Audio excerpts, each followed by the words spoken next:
নমস্কার বন্ধুরা, তোমাদেরকে স্বাগত জানিয়ে আজকের ভিডিওটা শুরু করছি। আর আজকের ভিডিওতে আলোচনা করতে চলেছে শিবরাত্রির দিনে করণীয় এক বিশেষ উপায়।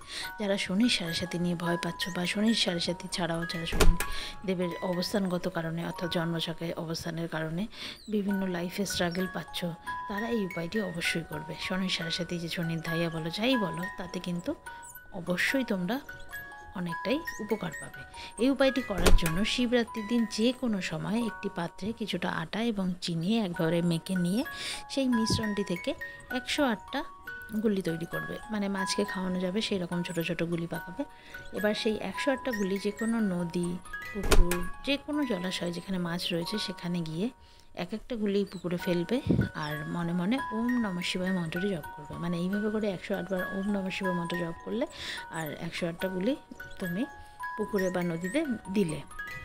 এরপরে বাড়িতে হোক বা যে কোনো মন্দিরে হোক যাবে, শিব মন্দিরে গেলে বা বাড়িতে যদি শিবলিঙ্গ থাকে তার সামনে বসে কিছুক্ষণ এক মনে মহাদেবের প্রার্থনা করবে এবং মহাদেবের কাছে নিজের সমস্ত সমস্যার কথা জানাবে। মহাদেব কিন্তু মানে ভক্তের ভক্তিতে সন্তুষ্ট হয়ে সকল সমস্যা দূর করে দেয়। এবং এই উপায়টি যারা শিবরাত্রির দিন ধরো করতে পারবে না কোনো কারণে, হয়তো যে কোনো কারণে হতে পারে, মহিলাদের মাসিকের কারণে হোক বা যে কোনো বাধা বিপত্তির কারণে শিবরাত্রি যদি করতে না পারো, তাহলে কিন্তু শিবরাত্রির পরবর্তী যে কোনো সোমবার এই কাজটি করবে।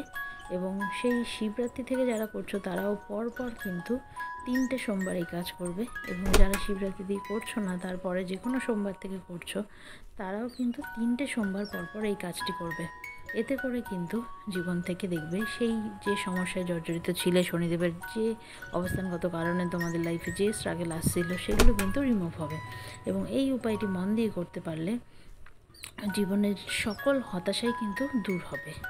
অর্থাৎ শনিদেবের রিলেটেড যে কোনো সমস্যা যা নিয়ে তোমরা হয়তো দীর্ঘদিন ধরে কি করবে বিভিন্ন উপাচার করেও কিন্তু যদি ঠিকঠাক ফলাফল নাও পেয়ে থাকো, মন দিয়ে এই উপাচারটি করো, অবশ্যই ভালো ফলাফল পাবে। সবাই ভালো থেকো, নমস্কার। এছাড়াও এই দিন শনিদেবের রেমেডি হিসাবে আরও একটি উপায় করতে পারো, সেটি হলো 1 মুঠো কালো তিল নেবে এবং উত্তর পূর্ব দিকে মুখ করে 108 বার ওম নমঃ শিবায় জপ করবে। হাতের মুঠোতে কিন্তু কালো তিল থাকবে।